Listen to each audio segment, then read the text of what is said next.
Hello, everyone. This is MMA Interesting Prospects podcast. Today, our guest is Motaz Askar, who will fight on APFC 20. Hello, Motaz. How are you? Good. How are you, brother? Thanks for having me on. Thank you for taking the invitation. And I think that this will be a big moment, and a lot of people are waiting for this because you will be back in the cage after around like 2 years break. Yeah. So if you can tell me what was the reason behind this kind of break? So it was definitely not intentional. Life happens and things go on, but there's a lot of things going on in my life. Personal and just when it comes to training. I opened up a gym with my brothers, so I'm at right now. So that definitely took a few like months to a year out of my time, trying to understand the balance between working and training. So it definitely took a little toll on me, while also other things. But I got my head right back in the game. I've been training nonstop for those 2 years. It's just need just to lock in, find an opponent, and I'm glad we were able to find somebody, be able to get with a good management group, and just lock in. So it's been a minute. I'm just glad to be back, and I think I'm in the right situation with everything involved to finally make my run and hopefully reach my full potential that I know I have. I just need to get back in there and show the people, the fans, the world that that I'm made for this. So And actually, this will be the fighter who you were supposed to fight also around 2 years ago. yeah. So my last fight, I was supposed to actually fight him, and then he pulled out due to an injury, and then they ended up giving me a few other opponents, and then eventually I ended up fighting someone else on about a week and a half notice. So it's good to be back, regardless of whoever it may be. If it's this dude, now it's the time for him to fight me, and I'm glad that he's accepted the fight. He's actually said he wanted to fight me, so I am more than happy to show him. It's a bad idea, but I'm just glad he took it. So I'm definitely happy. And also, you have seven pro bouts, but in the end, you fought against really tough competition because you fought against like Chris Mekate, you fought against Carlos Calderon. So overall, you didn't fight fighters without any names, but the fighters who are also on the like verge of going to the UFC. Yeah, yeah. No, I definitely. I mean, I take whatever fight people give me, but I feel like that my competition compared to people outside the UFC, I'm fighting tough guys. I'm fighting the toughest guys, and I'm fighting guys who are on the same path as me. I'm not just getting layups and you know tin cans just to build me up. And it's getting to a point where it's hard to find fights. So, um, if you gotta take the hard fight to get to where I need to be, that's what I have to do. I'm not gonna back down from any fight just because the dude's a tough opponent. I don't mind tough opponents. I know that if I get through them, it only makes me more secure and more ready to be in the top promotion, such as the UFC. So I train with UFC guys and UFC vets and UFC champs all the time. So I know the level that I'm on. And I feel like when it comes to competition, I do not care if I have to fight a guy who is on the verge of the UFC or who was in the UFC, So I'm definitely more than ready for all that. And I'm excited, So um, the competition just makes me more mentally ready to fight even tougher competition. And I think that also it's like obvious that you are like really talented fighter, and when you will be more active, you probably will get like some big opportunity, maybe like contender series, maybe UFC shot. But do you have some kind of timeline for these things? I've been at this game for a long time, and it's funny because ever since I opened this gym, became a coach and everything, a lot of my students ask me the same thing, like, "Oh, where do you want to be? When do you want to do?" I kind of let everything just play out in God's plan. I've never in my whole life and career when I was doing this since I've been training since I was 12, so I knew I wanted to do this. And when I had the opportunity to finally fight when I was 18, I told myself, I'm like, I'm gonna make it to the UFC by 21. Okay, make it to the UFC by 22, 23. And I think that every time I put like a timeline on when I want to make it, it just doesn't happen, or it just life gives me something else. So I don't have a timeline. There's no such thing as like I better be in the UFC by this or this and that. There's no such thing as that. I gotta go. I gotta perform. I gotta find opportunities to fight and just go out there. I feel like the biggest challenger to me is myself, not nothing else, not my opponent, nothing. I just gotta dig it within myself, go get my my everything straight and just get in the cage. That's my biggest thing. Just gotta get in the cage. I have no timeline. I personally do not care about no timeline. I'm here in life, I'm actually getting engaged and married next week, so I'm excited for that. And my life is still moving on with this happening. And I think that's when I'm at my best, when I'm able to continue on with my life while also training, and finding opportunities. So there's no timeline in my life. I've always had a timeline when I was younger, but I've realized when I've gotten older that there shouldn't be a timeline. I always thought I was going to make it when I was younger. I'm 27 now. And if my timeline is make it to the UFC by 28, 29, 30, 34, I don't know. Who knows? God knows. I just put my head down, work hard, get the opportunities, take the fights, go perform. I know what this is. I got to go out there and I got to knock people out. I got to sub them. I got to dominate them. And that's what I'm going to go do. I'm going to just make sure that I'm more than ready for any opportunity that comes in my way and go out there and just perform to my best. And then I think it'll all come, it'll all come. So there's no timeline, but, whatever happens, happens. Make it happen. And about your gym, if you can tell me what was the reason behind being a owner of this gym, and also do you train with do you train the pro fighters, or is it more of the gym for the ordinary people? So we've been wanting to open up a gym. Me and my brothers, we've been in this game for a long time, so we knew we could teach a lot of people, especially the people who have been in this game, and then also the people who have never even heard of MMA or boxing or Muay Thai or Jiu-Jitsu, all that. So our gym is called Round 4 Gym, as you can see, and we built this gym to kind of just it's for everyone, for the everyday person. We have fitness classes, we have fighting classes. So if people want to just get in shape and just want to learn how to box a little bit, come do that. If you want to come and actually fight and compete, you could do that. And or if you just want to train and do Muay Thai and do the fighting classes but not compete, you can do that too. But we do have an amateur team right now. We're building from scratch. We've built from zero. We have people who have fought before and have came and trained with us and are training with us. But our main thing is to build guys. Build them from zero and build them from our game. You don't really see too much coaches that are as young as me and my brother.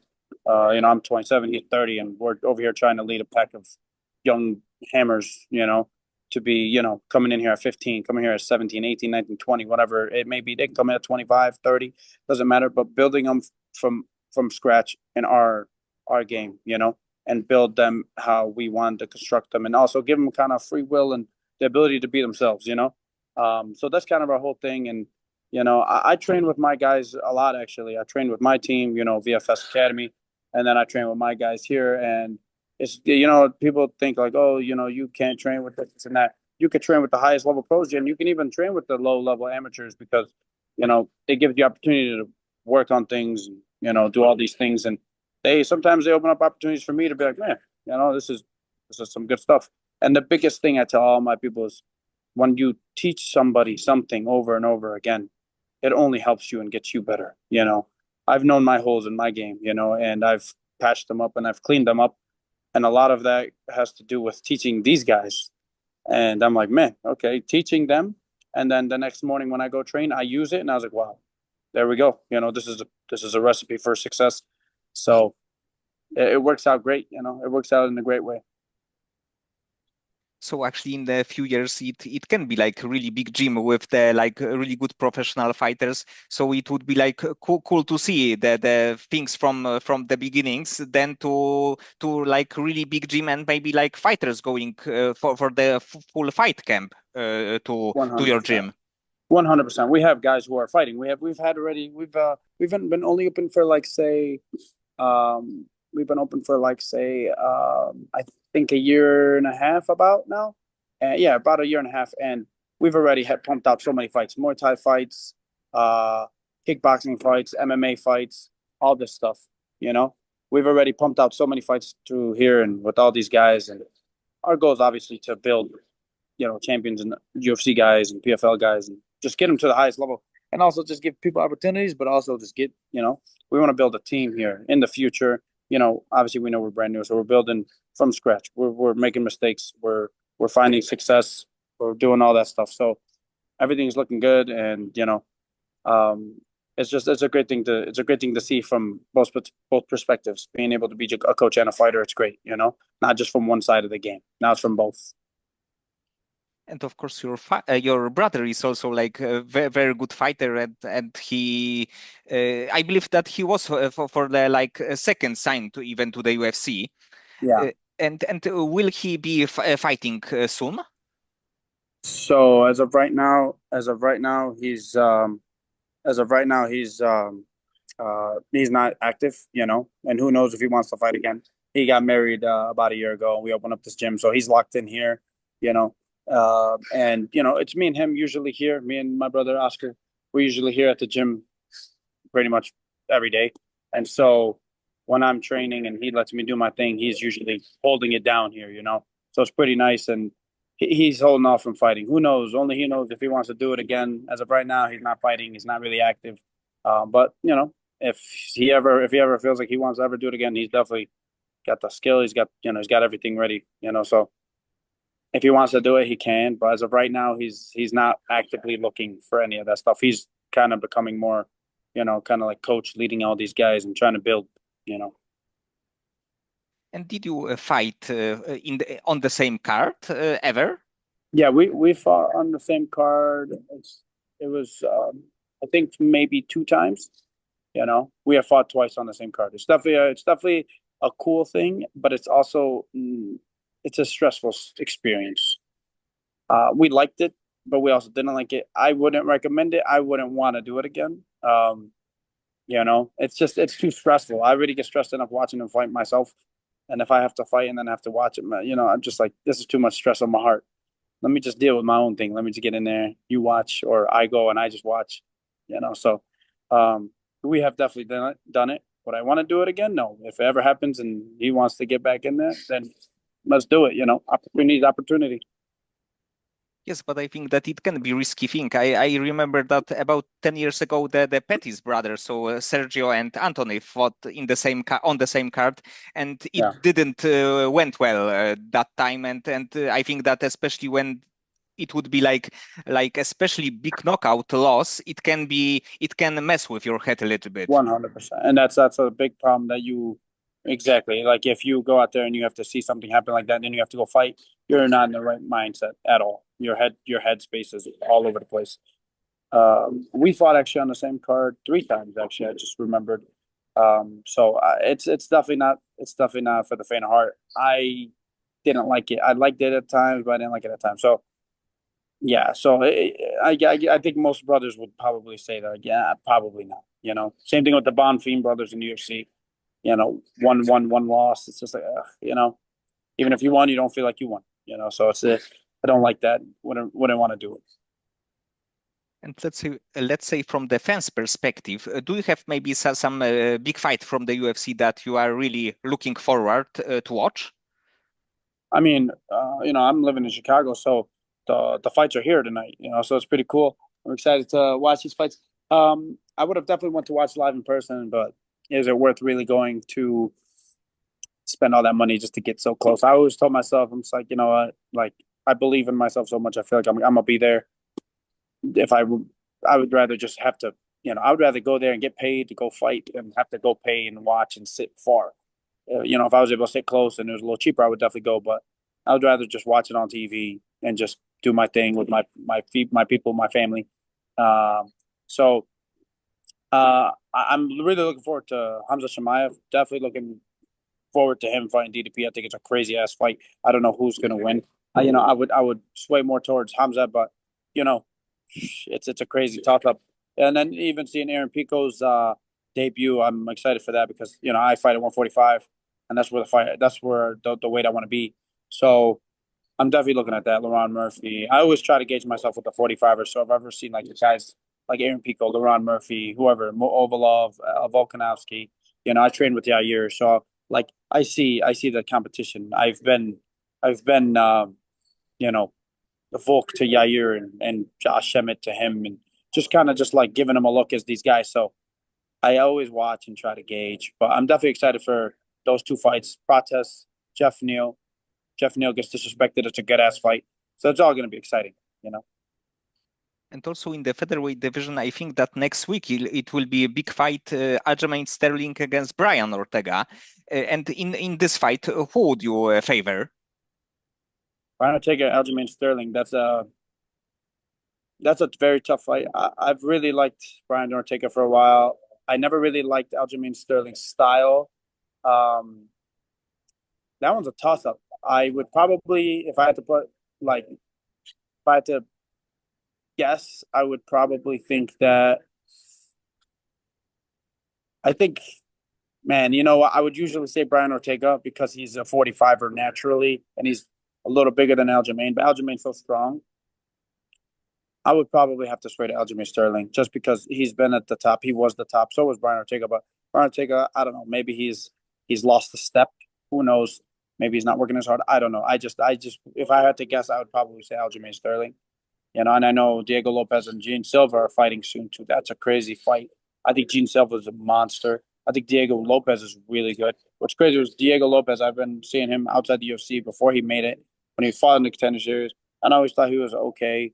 You know, and then when he made it, he like became this different guy. It was crazy. So that's a tough fight. These two guys, I think that fight is more like, well, I cannot wait to watch that fight. And this is why the featherweight division is one of the really most exciting 100. one. Yeah, it is. And then that's the thing at 145. Every time I think about it, 145, 155, these are the two weight classes that you have to be explosive, you have to be fast, you have to be strong, you have to have good jiu-jitsu, you have to be striking, you have to know how to box, you got to know how to do everything. You can't just go in there and be one-dimensional. You get killed because if you kill one guy, you get killed by another guy. You know what I'm saying?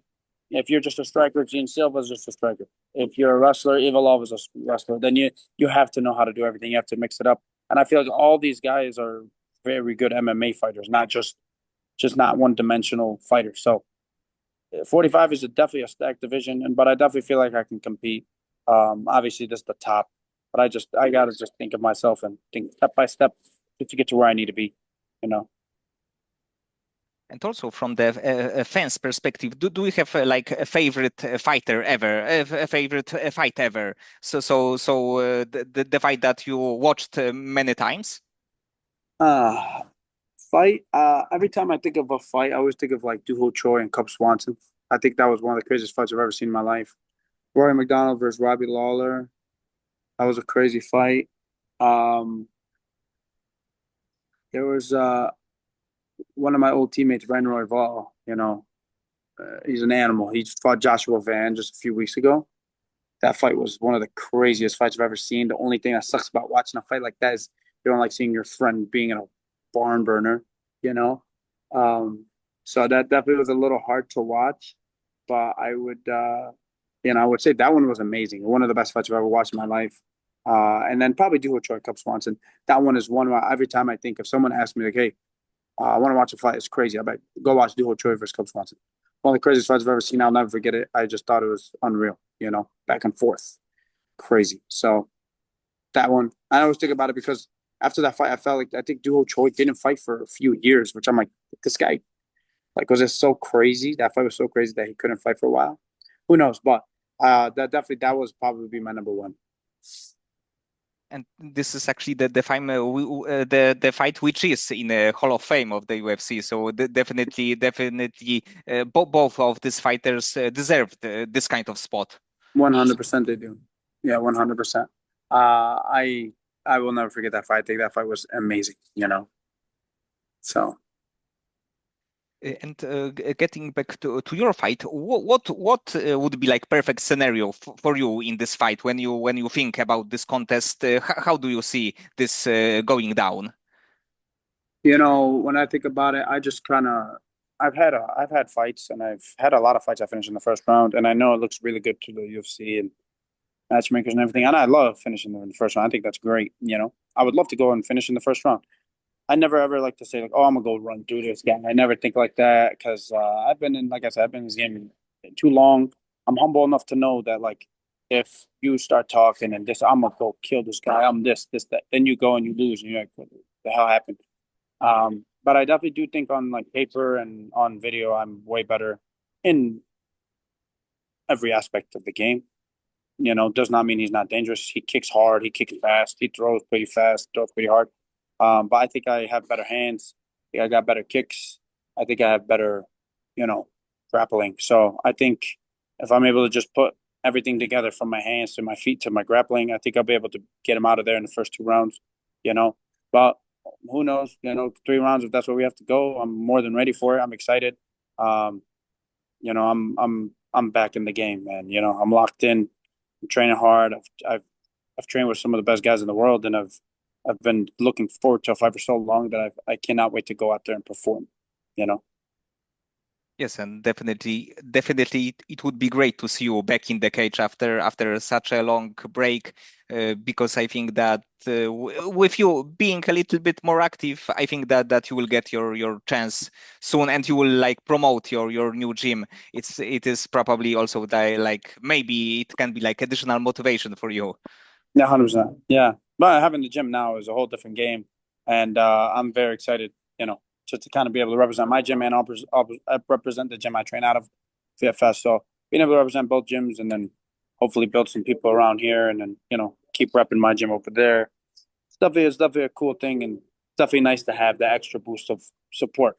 Because now I have a whole gym behind me, not just my friends, family, my teammates. No, now I have a whole gym of students and people that look up to me, and I know what it is now. Okay, Motaz. So many thanks for the time and for conversation. I Perfect. hope that you will like finish your opponent quite soon, quite quickly, and in next year you will be on this like UFC radar, let's say. Yeah, I hope so, man. Like I said, I don't really have a timeline. I tried to put a timeline myself a year or 2 years ago again, and it just never works out. So my biggest thing is I just got to do my thing, go make weight, go fight, go perform. Only thing I could do is control those three things, and then you know everything else is in God's hands, and whatever people want me to do, put me on the big show. I'm ready for it. So you know, I appreciate you. Thank you for your time.